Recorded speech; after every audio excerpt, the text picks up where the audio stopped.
makikita nyo yung liwanag ng dito sa ano natin eh, medyo malulang talaga. Nagpapadya na naman yung ulan, grabe. Ay, kailan ba matatapos yung ulan na yan? Pero ngayong araw na to mga Asing ko eh, gusto kong silipin muna yung mga fancy natin. Dahil nga, medyo na-miss ko yung mga fancy natin. Ayan no, medyo pumapatak-patak yung mga Asing ko. Gusto ko silipin yung mga fancy natin kung ano nangyari sa kanila. Ayan, dahil nagbabantay pa tayo ng maliit na yun, no? Oh, what? Go there, it's raining. It's raining, oh. Go there, go there. Feelings lang tayo ngayon, mga Asing ko. So, ayan. Gusto ko lang silipin eh, mga Asing ko. Medyo, ayan na. Lumakas na yung ulan, umuulan na.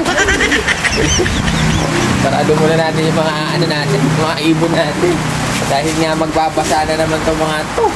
Ang iniiwasan ko dyan mga Asing ko yung poop tray, eh, papupuno ng tubig. Ang hirap maglinis, kaya paano ba yan? Mamaya na natin itutuloy. Napakahirap talaga ng panahon natin ngayon. Uulan aaraw, kaya bad trip! Yon, mga Asing ko, medyo hindi natuloy yung ulan. Medyo nanakot lang yung ating konting paulan, mga Asing ko. Hindi naman natuloy, pero bago pa niya tuluyang ibuhos talaga yung ulan, mga Asing ko, eh, videohan natin yung mga fancy natin na gusto ko talaga makita. Kaso, ay, nakakabusit ang breathing pag ganitong maulan. Dahil nga yung mga popsray, umpisahan natin dito sa mga, ito yung tinatawag nilang carrier, mga Asing ko. Dahil yung mga carrier, eh, ito yung mga jumbo size. Yung malalaking ilong, matataas, matatangkad, mga Asing ko. Ito yun. Ayan o, ito yung cock natin. Bali, isang pair na lang ang natira sa atin. Ito yung ating cock. Asing ko, tapang yan. Isa siyang blue bar. Laki o. Ngayon naman. Parang tikling. Haba ng paa, haba ng leeg, tsaka haba ng katawan. Tingnan nyo naman yung ilong yan. Oh, popcorn. Ayun, oh, tingnan nyo naman. Pwedeng isahog ito mga Asing sa chapsuy. Broccoli. Ayun, ang laki nito. Bali, ito yung cock natin. Yan yung cock natin na English. Hindi ko lang alam kung English o US carrier tawag nila dito. Pero ang laki niyan mga Asing ko. No, laking size nito. Sakit mga agat. Ngayon, ang kanyang pair, anak na niya. Silipin lang natin ulit. Baka nakakalimutan nyo na yung mga alaga natin. Dahil ang kanyang pair, mismo anak na niya to. Bali, anak niya to, naging babae. Solid yellow. Kaya ito na ang pinares natin mga Asing ko. Ito naman, medyo bata pa itong pares niya. No? Kaya hindi pa siya gaanong, siguro mga 1 taon pa lang ito, mga Asing ko, Pero tingnan nyo naman, solid na. Pumuputok na. Babae pa yan, mga Asing ko. Tsaka matangkad din. Kaso, ang mahirap sa kanila, hindi sila marunong maglimlim, mga Asing ko. Talaga kailangan dito, seater. Ayun, oh. Meron tayong itlog doon na nabasag na naman, mga Asing ko. Dahil pag umuupo sila, dahil mabigat sila, nababasag. Kahit na may buhangin. Kaya, ang hirap sabayan pa naman nito. Minsan sinasabayan natin para mapasit. Kaso, nalulusutan tayo, mga Asing ko. Pag nalingat lang tayo, minsan mangitling na sa pasag na. So, ayan, bali, ito yung carrier natin. Ngayon, silipin natin yung dating alaga natin na fancy. Ito ata yung nauna, kung hindi ako kakamali. Ayun o. Yung ating mga barb. Ang alam ko, nauna pa ata yung yung carrier. O, ito. Baksa, ito yung ating barb. Isang pair na lang yung natira sa atin, mga Asing ko. Bali, ang tinira na lang natin yung mga solid na black. Ayun o. Ang feature naman nito, mga Asing ko, pulang-pula yung mga talukap, tsaka makakapal. Isang pair na black na lang ang natira sa atin. Ayun o. Ang alam ko, medyo papaitlog ito. May itlog sa puwet yata itong black hen. Ito yung black hen, mga Asing ko. Ito yung babae. Ayan. Sila na lang ang natira sa atin. Isang pair na US barb. Ito yung tinatawag niya ng US barb. Ang kapal ng talukap niyan, mga Asing ko, tsaka pulang-pula.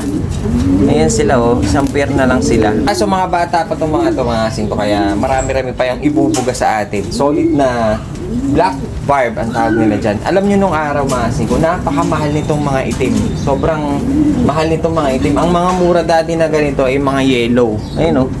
Dahil sobrang hirap maghanap ng mga pure black dati, kaya pahirapan. Kaya nung nakakita ko dito sa tropa, parang nagbalik agad yung natin, yung hilig natin sa fancy. Kaya kumuha tayo ng isang pair. Last pair niya to. Kinuha na natin yung kanyang last pair. Sana makapagpabuga tayo ulit. Meron tayong isang paanak dyan nandun sa pliers loft natin. Sa Taiwan loft natin nandun. Nakatenga lang siya doon. Ngayon, silipin naman natin ito yung mga fancy natin na natira na lang. Yung fairy swallow natin, mga Asing ko, wala na. na type ng tropa. Pati yung mismong paanak natin, kinuha. Yun, tinake out mga singko. Pero okay lang, hindi ko sana rin siya out sana.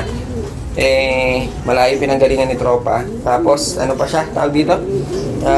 Kung magkano ko lang siya nabili, ganoon ko lang din siya binenta mga singko. Kaya, all goods. Mukhang maalagaan naman mabuti. Ngayon, kung makikita nyo mga singko, dalawang red ang frill back natin. Ayun o. Dalawang red ang ating frill back. Kaso ngayon, isa na lang. Dahil nga yung isa nagkasakit. Nilagay ko muna doon sa hiniwalay natin, nandun siya sa labas sa may garden natin. Doon natin siya baka kasi dito makahawa.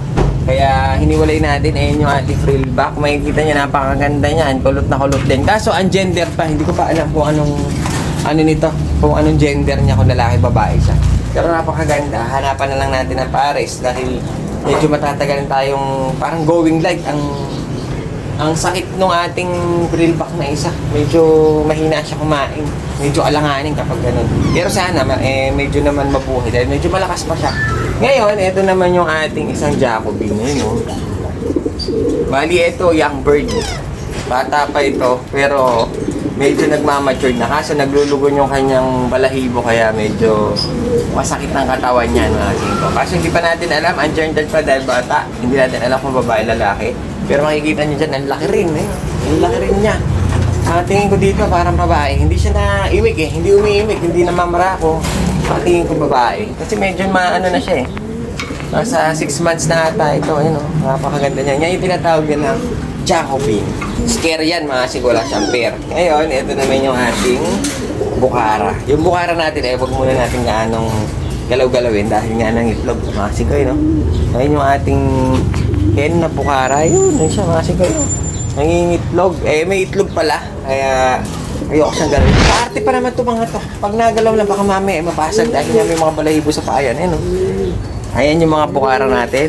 Sa wakas may itlog na. Habang tayo na sitter at para sigurado. Sana mag-fertile. Napakahirap kasi mag-fertile ng mga bukara. Kaya sana manalangin tayo mag-fertile. Kung makikita dito mga sigoy, hawakan natin yung kakta lang yung hawakan natin.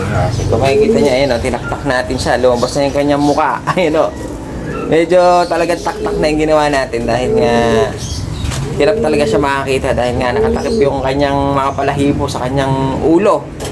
Kaya talaga kailangan talagang ikat. So, huwag na natin istorbohin. Baka madisgrasya pa. Sayang, nangitlog na. Silipin naman natin yung isang pair natin na frill back. Dahil nga, ito, medyo maselan pala itong isang frill back na nabili natin, mga singko. Yung unang clutch niya, hindi nag-fertile. Ngayon naman, sobrang tagal, hindi pa nangingitlog. Baka siguro medyo naninibago. Siguro yun, Ito yung mga frill back natin na napakaganda nila. Talagang walang kasawa-sawang tinitignan to, mga siko. Dahil nga, kakaiba yung kanilang balahibo. O sila lang ata nag-iisang kulot sa mga lahi ng mga kalapate, ang frill back. Kaya sana maparami natin ito, mga siko. Meron pa ako nakita sa Facebook, mga siko, na nagbebenta. Parang gusto ko pang kunin.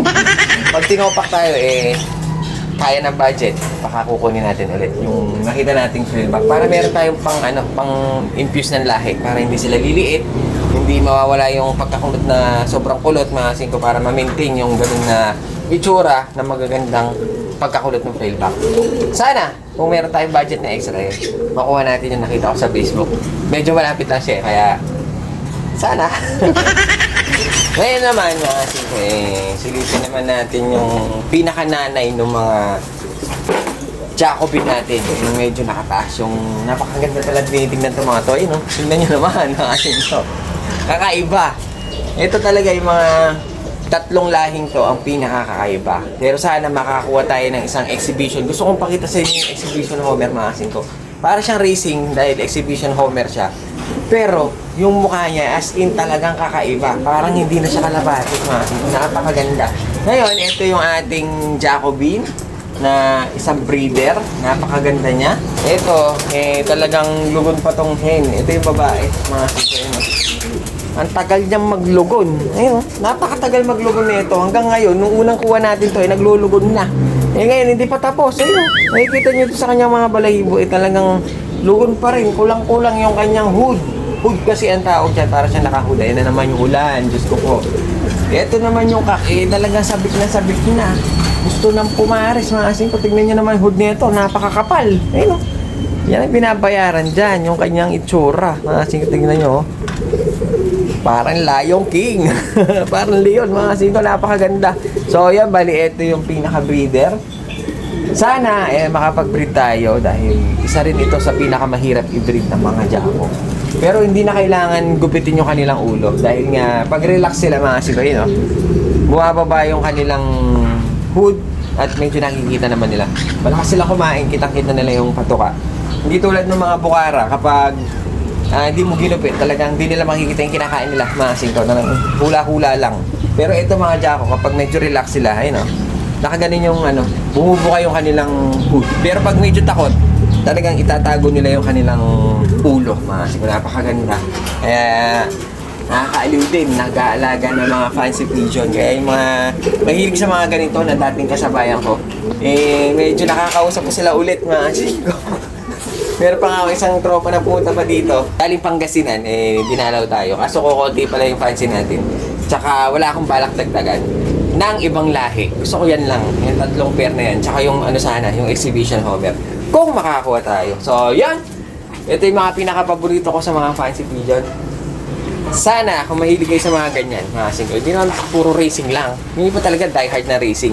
Kaya ako mahilig din ako sa mga racing, mahilig ako sa fancy, mahilig ako sa off-color. Lahat, basta kalapate, mahilig ako. So yun, nasilip natin yung mga alaga nating mga fancy kahit pa paano. Pero ayun, makikita nyo mga singko, nag-i-start na namang umulan. Dahil nga talagang tag-ulan na. Bago pa tayo mabasa, sisipat na tayo mga singko. Yung mga ibon nyo, alagaan nyo mabuti. Ayun, takpan na natin.